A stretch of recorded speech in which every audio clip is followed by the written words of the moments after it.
bawal itu giginya besar-besar, kayak gigi manusia. Kan, cara megang ikan biar tenang, biar nggak gini-gini nih. Satu, tangan satunya di bawah kepala, satu lagi di bawah perut nih kan. Nah, salah satu predator yang paling sering ditemui adalah ikan predator, yaitu ikan toma.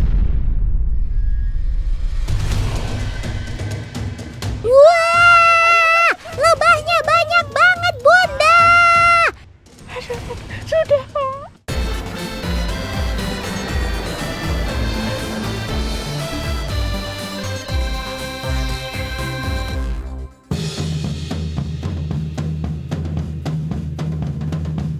Teman, kalian tahu nggak kalau di Indonesia ada bendungan yang dinobatkan sebagai bendungan terbesar se-Asia Tenggara loh. Bendungan terbesar ini ada di Kabupaten Nganjuk, Jawa Timur. Nama bendungannya adalah Bendungan Semantok. Genangan yang disebut waduk ini juga menjadi berkah bagi para peternak ikan. Kalau gitu, ikutan lihat para peternak ikan yang ada di beberapa waduk yuk. Meluncur! Salah satu waduk yang dimanfaatkan untuk sektor perikanan ada di Wonogiri teman, yaitu Waduk Gajah Mungkur. Saking luasnya, di sini ada sekitar ribuan keramba ikan. Kebayang dong ada berapa ratusan ton ikan yang bisa dipanen. Budidaya ikan di waduk biasanya menggunakan jaring terapung seperti ini. Selain memudahkan saat panen tiba, jaring terapung juga bisa menjaga ikan-ikan agar tidak kabur. Nah, ikan yang menjadi favorit untuk dibudidaya di sini ada ikan patin. Gak cuma di Waduk Gajah Mungkur saja teman, tapi di Jawa Barat ada juga waduk yang menjadi rumah bagi para sobat otan ini. Cekidot! Tuh lihat teman, ikannya banyak banget ya. BTW, ini di waduk loh, bukan di empang. Sekarang otan lagi ada di Waduk Cirata, Cianjur, Jawa Barat nih. Selain jadi pusat irigasi dan pengendali banjir, Waduk Cirata juga jadi pusat bagi para peternak ikan. Karmaks. Loh. Kok itu ikannya pada dibuang-buangin begitu sih? Gimana sih paman ini? Tuh, sekarang malah disiram-siram begitu ikannya. Otan jadi bingung, ini sebenarnya lagi panen atau bukan sih? Ternyata ikan yang dibuang bukan ikan bawal teman, melainkan nila, ikan mas, dan ikan gosong. Yap, ikan yang dibudidaya di keramba jaring apung ini sebenarnya adalah ikan bawal. Tuh, banyak banget kan ikan bawalnya? Nah, kalau siram-menyiram tadi, tujuannya untuk menyisihkan ikan-ikan yang masih kecil dan belum layak panen. Hanya bawal berukuran lebih dari 10 cm yang akan dipanen. Begitu teman. Ikan bawal yang biasa kalian makan di pinggir jalan asalnya dari sini loh. Di tempat ini, sekali panen ikan bawal jumlahnya bisa mencapai 5 ton. Wih. Ikan bawal banyak dibudidaya karena pemeliharaannya yang mudah, pertumbuhan yang cepat, serta mudah untuk dipasarkan teman. Ditambah ikan ini juga jadi incaran emak-emak karena memiliki nilai gizi yang tinggi. Kermak sob, keren maksimal. Teman, kalian pada penasaran gak sih asal-usul si bawal air tawar ini dari mana? Kalau pada penasaran, kita kepoin yuk budidayanya bareng Bunda Iin. Loh, kok Bunda udah main air aja sih? Awas masuk angin, Bun! Tan, sekarang nih Bunda mau nangkap emaknya ikan bawal atau indukannya. Pastinya lebih gede ya. Ikuti ya Tan. Gede banget ya Tan. Wede, ini kok gedenya gak nyampe ya? Kayaknya sih kalau dimasak, 1 ekor bisa buat makan 7 orang tuh. Tan, ini besar sekali Tan. Ini khusus indukan betina. Kalau yang jantan dipisah di sebelah sana nih. Oh, ini namanya kolam breeding atau pemijahan, yang artinya kolam untuk indukan yang siap dibudidayakan. Induk betina dan jantan wajib dipisahkan agar bisa terjadwal pemijahannya. Tahan. Nih, ikan bawal itu giginya besar-besar. Kayak gigi manusia. Coba lihatin Mas, tuh. Nih, lihat tuh. Wah, ini kalau gigit ya Mas? Ya. Nih giginya nih. 1, 2, 3, 4, 5, 6. Jika kita perhatikan dengan baik, ikan bawal memiliki bentuk gigi yang hampir sama dengan manusia. Tepatnya gigi bagian bawah mereka. Sementara gigi bagian atas ikan bawal berukuran lebih kecil.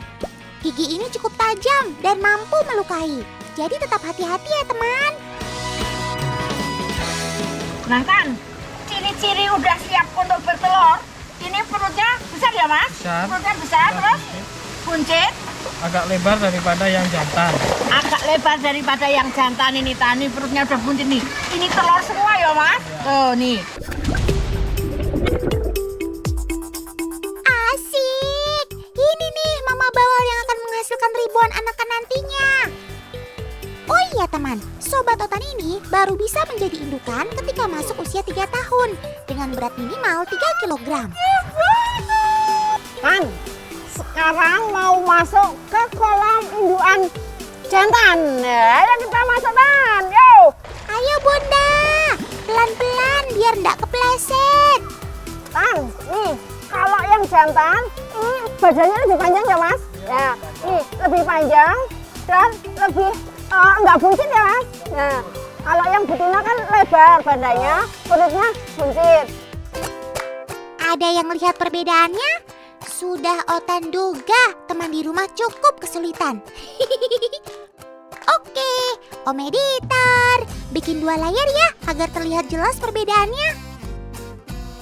Di layar sebelah kiri adalah sang jantan teman, sedangkan betina ada di sebelah kanan. Cukup samar, karena ukuran jantan dan betina di usia yang sama tidak terlihat perbedaannya. Oh ya, di fase ini warna merah pada ikan bawal tidak nampak lagi atau menghilang dan hanya berwarna gelap saja. Tan, cara megang ikan biar tenang, biar nggak gini-gini nih.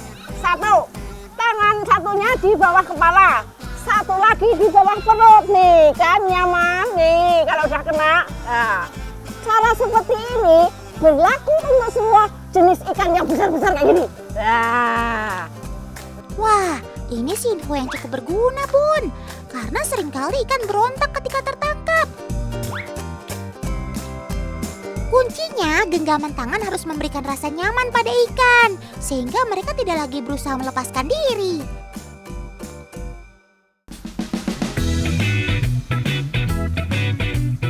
Agar tingkat keberhasilan pemijahan berjalan dengan baik, sepasang ikan ini dipindahkan pada kolam yang berukuran lebih kecil agar tidak terganggu bawal lainnya.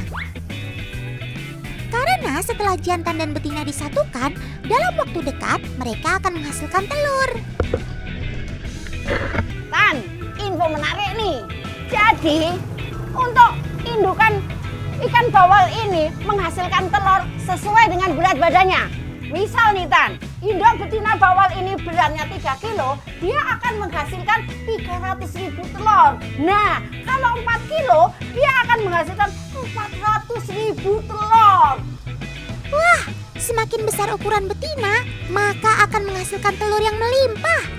Nggak kebayang deh, kalau netas semua, kasih namanya gimana ya?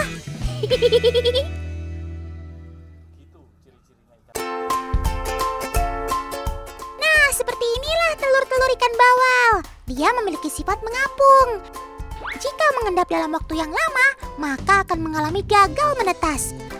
Tapi, apakah teman di rumah melihat perbedaan warnanya? Ini menandakan akan ada telur-telur yang tidak menetas, khususnya yang berwarna putih susu. Sementara telur bening mempunyai kesempatan menetas lebih tinggi. Hanya dalam semalam, telur bawal akan menetas teman. Tada! Ini dia dede-dede bawalnya. Selamat datang di dunia ya sob. Sehat-sehat ya, nanti kita ketemu lagi. Dah!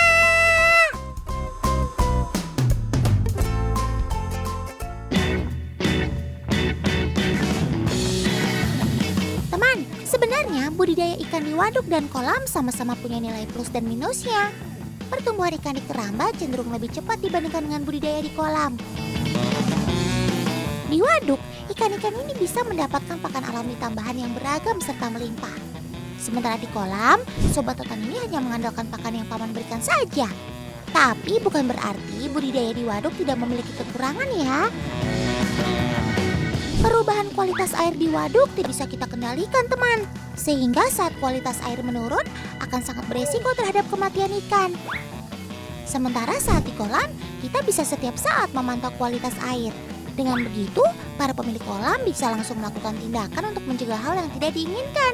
Tapi lagi-lagi dari segi ekonomis, keramba ikan di waduk lebih efisien karena tidak membutuhkan lahan sendiri untuk dijadikan kolam. Cakep!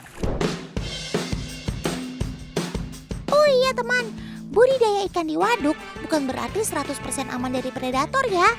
Karena predator bisa saja muncul dan tentu ini sangat merugikan para petani ikan.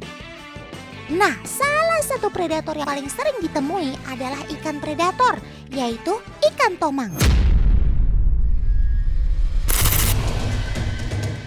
Ikan pemangsa ini seringkali membuat petani cemas karena kerap memangsa ikan yang berada di japung alias jaring terapung.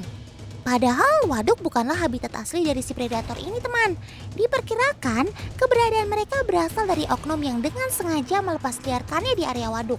Sehingga lama-kelamaan si tomang akan berkembang biak dan populasinya malah menjadi hama. Para pemilik keramba seringkali menemukan si ikan tomang ini saat panen teman.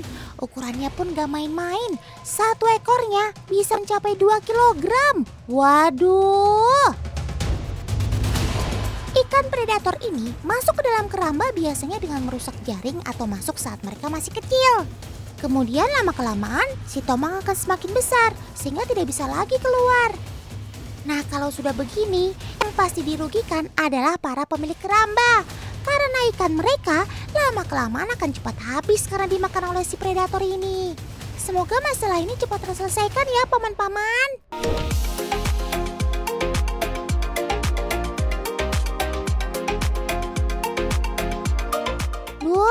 Capek habis main dari waduk, kok sekarang perut Otan berasa lapar ya? Kita cari kuliner ikan bawal yaks, katanya mantul nih. Di Sukabumi, Jawa Barat, katanya ada ungkep lauk ikan bawal kecombrang. Beuh, juara nih kayaknya. Kalau biasanya kita makan ikan bawal masih suka bau amis, tapi ungkep lauk bawal ini dijamin gak ada amis-amisnya deh. Rahasianya karena si bawal dimasak bareng dengan rempah-rempah teman. Selain enak, ikan bawal juga punya segudang manfaat untuk tubuh kita loh. Seperti mencegah penyakit kolesterol, menstabilkan tekanan darah, menjaga kesehatan jantung, hingga bisa menemani program diet sehat kita. Wah, ini sih pasti udah jadi lauk idola buat para kaum ibu-ibu ya. Teman, kalau yang tadi kita icip-icip itu adalah ikan bawal air tawar, nah kalau yang ini adalah ikan bawal laut atau biasa dikenal dengan bawal bintang. Disebut bintang karena saat berukuran sedang, di atas kepalanya terdapat titik seperti bintang. Tapi saat beranjak dewasa, titik tersebut akan berangsur-angsur hilang. Bawal bintang memiliki bentuk tubuh yang pipih dan cenderung seperti belah ketupat. Mereka juga memiliki warna yang berbeda dengan ikan bawal air tawar. Si bawal laut ini memiliki warna putih perak pada tubuhnya. Sedangkan bawal air tawar memiliki hitam dan sedikit kemerahan pada bagian perutnya. Kalau untuk rasa dan gizinya, keduanya udah gak perlu diragukan lagi ya. Pokoknya mau bawal laut atau bawal air tawar, jos tenan.